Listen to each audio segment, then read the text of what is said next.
It was a famous day and a famous night here at Pukekohe Park when Greg Murphy dominated the field over a decade ago. Similar vibe here yesterday, watching Kiwi domination once again with Shane van Gisbergen. And will we see some more Kiwi domination race 24? Let's move on now to the SsangYong Utes, their final race of the weekend. And I've got Chris Pither joining me once again. It's a battle between Bennett and All West off the front row. They're the two race winners so far. Watch out for the very aggressive Callum Hedge. He's just 14 years of age. The racing in this category has been very entertaining this weekend. It certainly has. These guys are so close. We've seen it from qualifying. There's nothing in it. And obviously points for the weekend are tight. So a win and a third so far for Bennett, a win and a fourth for All West. So it's a winner takes all last race.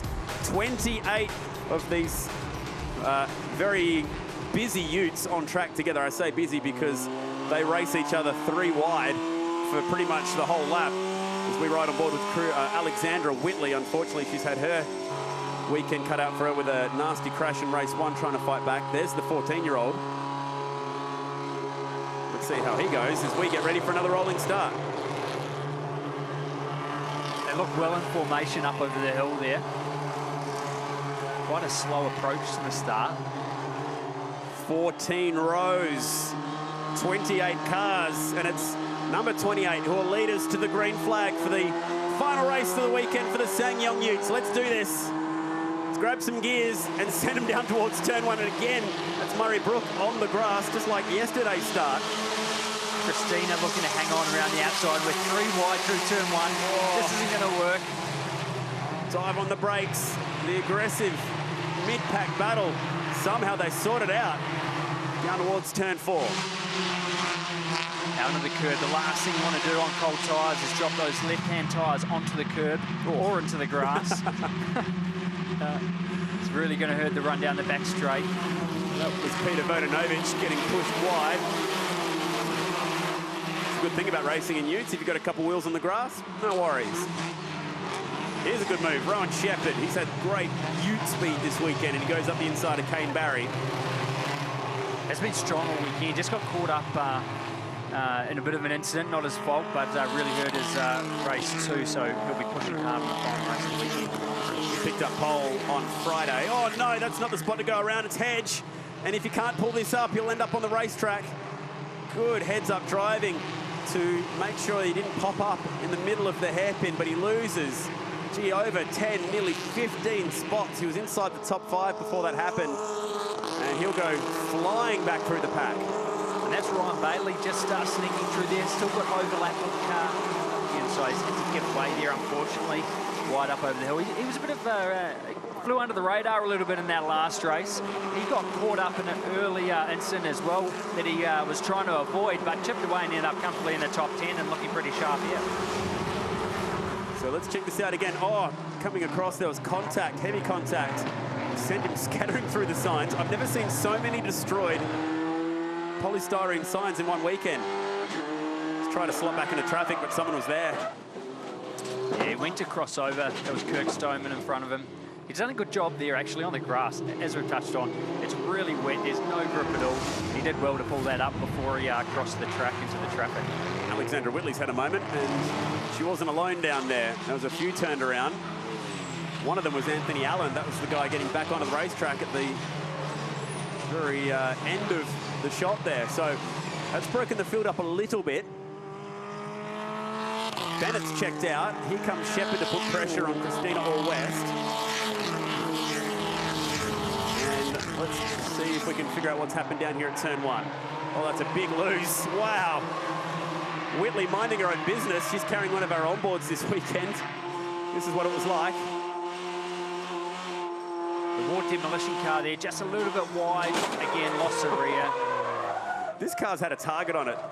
Her and, well, both her cars this weekend, because she's had to make a change because the damage from race one was so big. Yeah, unfortunately, that's what happens when you're back in the pack.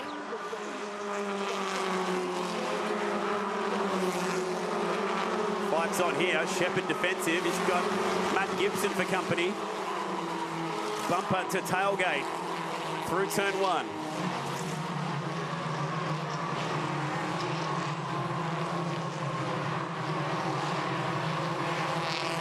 Gibson needs to focus on getting a good exit, not using too much curb to compromise his drive. I think he's in a good position here to pick up a slipstream, as is Rowan Shepherd, behind Christina or West. I think Rowan might be in a position to have a crack under brakes into turn 5. He's going to the outside. Christina Orr obviously covering that inside line. And Kirk Stoneman managed to hold that position for the moment. This is a scrap and a half. Gibson up the inside using that curb. They give each other some room at the exit, and this battle for second is on. There's pieces of sign everywhere down there from Callum Hedges' moment. Rowan's approached that perfectly. Opened the corner up on the entry. He's got a straighter run off the turn now, and he's definitely got an advantage here. He's looking for overlap into turn 9. He's got it. Whoa. This is tight. Need a fair bit of trust through here. Side by side. Shepherd versus All West. Great racing. Shepherd's driver's side mirror folded in already, and they'll go all the way to turn 1 side by side. Same in the background. I think those two, Gibson fighting along at the moment with Stoneman. They've been side by side for half a lap, and that was a big slide. They gather it back up. What a race at the moment. That was perfect racing by both of them then. They gave each other just enough room. Didn't even touch a panel.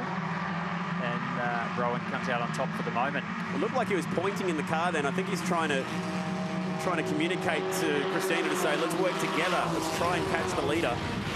This is the moment going through turn 1, and that is tight racing. We've seen a lot of people try around the outside of turn 1. You've got to try and keep it tight. You can see the rubber build up on the outside of the track. If you get into that, typically the rear of the car starts to slide. It compromises your entry into turn 2, ultimately turn 3, and so on compounds and puts you offline onto the back straight. So second and third, will they start working together to try and reel in the leader? Here's a move. Up the inside goes Mallard on Vodanovic. The SsangYong Dealership Scholarship winner in the blue 125. Murray Brook side by side. He's been very aggressive this weekend with Mallard. These two are on the limit. Oh, nothing in it. Back onto the front straight in front of this crowd that's continuing to build.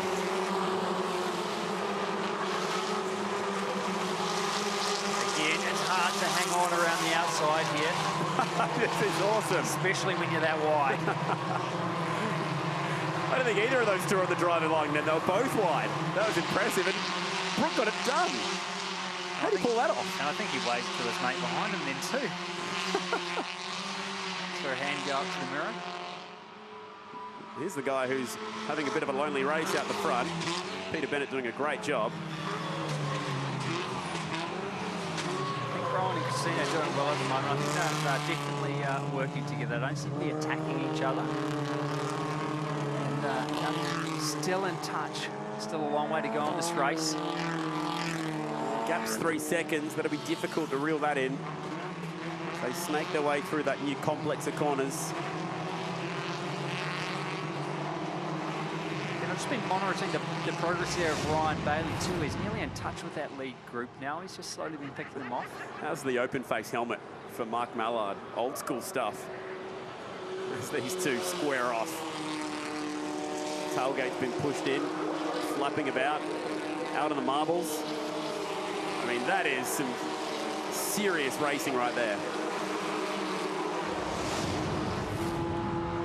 Lifting the two wheels on the inside up as well. That was entertaining.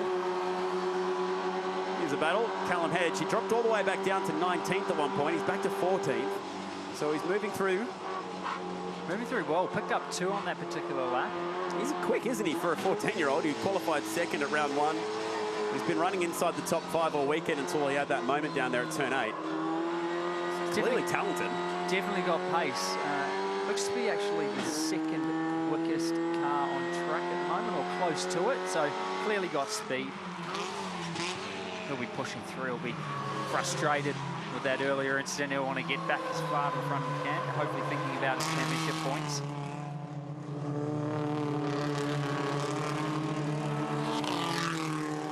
You've raced Christina or West before, haven't you? Many moons ago? Plenty of times. We're a similar age, so coming up through the ranks together, karting, Formula D, Formula Ford.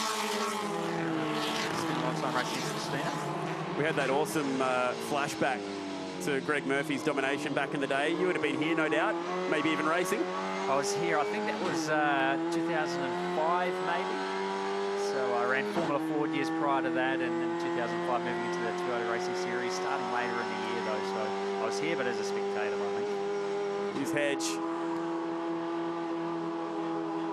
Whoa, this is getting willing. This is going to work in favour of Hedge here. He's got the run down the inside.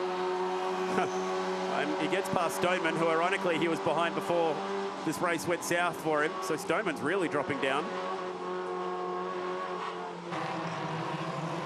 So what's up with the 22? It's lost a bunch of spots. Doesn't seem to be visually anything up with it. Maybe there was an error last time by. It's all on here. This is going to be tight.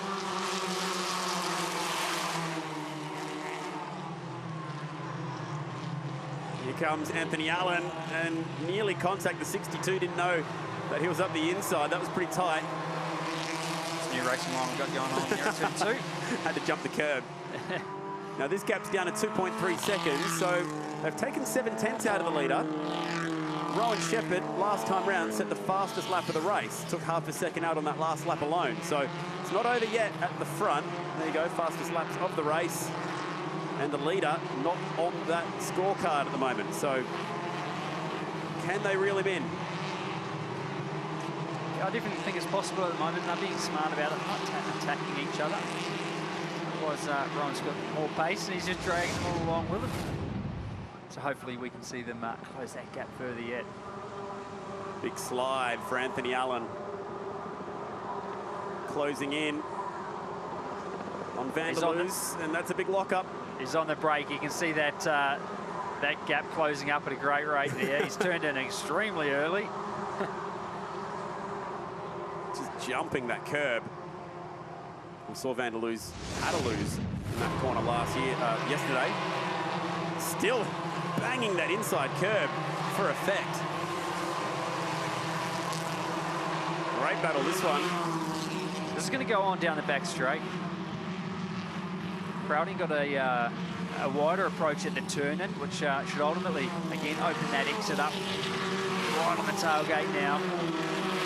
Well, Brooke in the silver, number 30, was the fastest driver last time by in the race. Actually set the fastest lap of the race. Trying to peel through the traffic. They go side by side through the new addition to Pukekohe Park Raceway. Looks like he has that spot sealed. Oh, Simon with a big slide. He did get turned around there last year, and there was heavy contact between himself and Callum Hedge 12 months ago. Thankfully, didn't end up that way this time.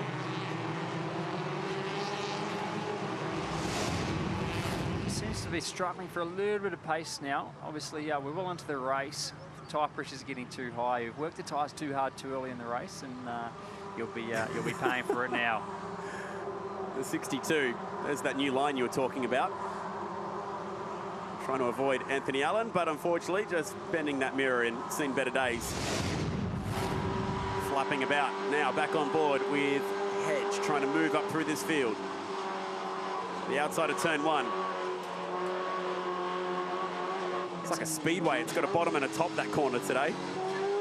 It's really hard to hang on around the outside of turn 1 and actually make it stick, because you know you're going to be well up alongside the other car to actually demand the track position into turn 2. But we've seen him all weekend. He's getting really good exits off the final corner, and it's paying dividends down the front straight, and it looks like down the back straight too. Got legs. Moving forward at a rapid rate here. That's another spot. Back up to P11, so he's passed 8 cars since having his moment down there on the opening lap. It's a good comeback. Scrounging for some points. Yeah, definitely got pace. You know, there'd be a real art to driving these utes. So I can imagine you have to be really smooth, really try and flow the speed. You don't have a lot of power, so you want to keep the speed up as much as possible. Seems like he's doing a really good job at the moment. see these few at the front. They look extremely smooth. There's not much wheel work going on. They're using all the track available. Well, Christina West has been left behind now off the back of Rowan Shepherd. She's falling back into the clutches. Kane Barry, who started on the front row for the first race yesterday. Gibson bouncing through here with Joel Herbert. Herbert in the MTF SsangYong. Gibson, the winner of round one. It's building that gap 1.6 seconds, so it's halved.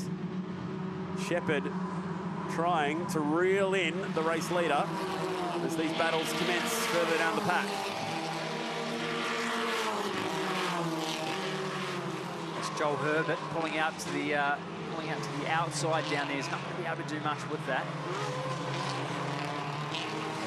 Although it's going to help his exit out of turn 6, potentially give him an opportunity into the Husqvarna hairpin. He'll be looking to go to the inside. Not quite enough momentum on this occasion.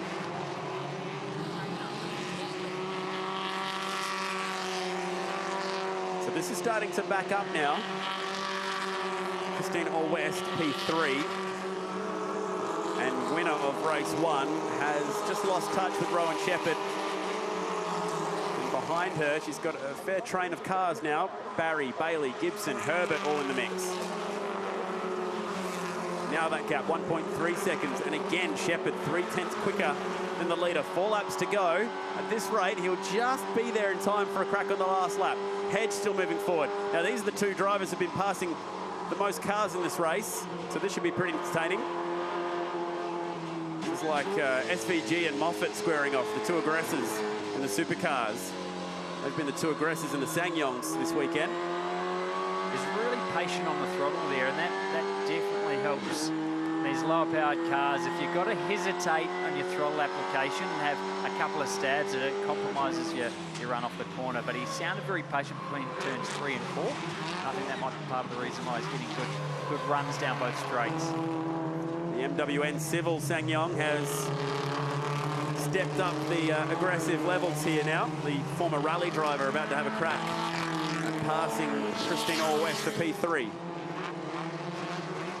Thought about it then, Christina covered. But obviously watching the mirrors. And this is now officially a 5-car battle pack. So their lap times the last time round, 1 minute 30.3, so just under a second slower than the leaders. Bounce their way back through turn 11.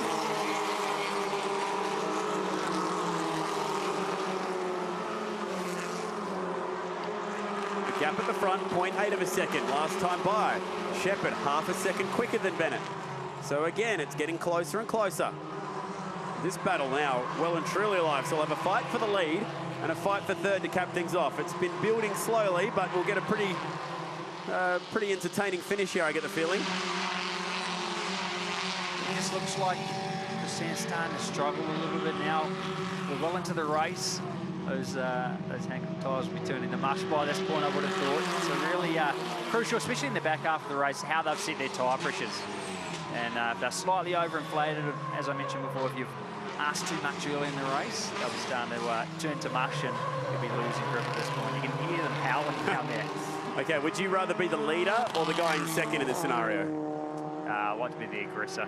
Okay. Like to be on the attack. So I think the hunter and not the hunted. I think Ryan's in a good position here. Bit of traffic maybe to play into this one. Here come the leaders.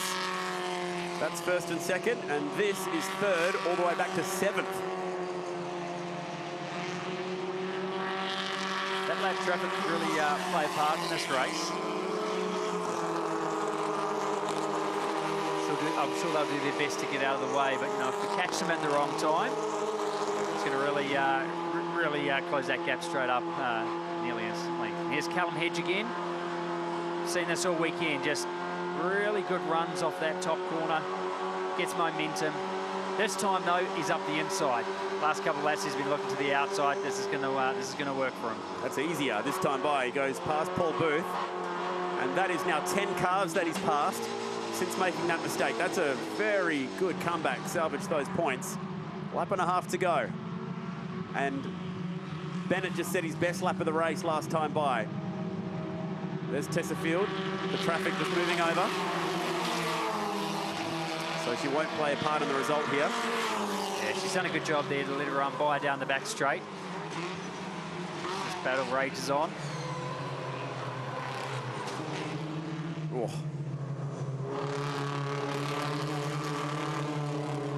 Joel Herbert in the yellow SsangYong. The MTF entry is the one who wants to get a wriggle on here. He's looking pretty aggressive. Always the guy at the back that wants to make the moves. The leaders, nothing in it between these two. There'll be one to go next time by. We're going to send the SsangYongs off in style. Third time we've seen them here at the ITM Auckland Super Sprint. And this will be their last lap for the weekend.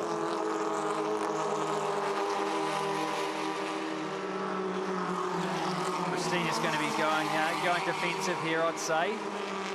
But Pete Bennett looks like he's potentially saved his tyres to some degree. And he's got pace at the end of the race when it counts. That was Bailey having a bit of a look there. Actually gave Christina a bit of breathing space. That's what she needed.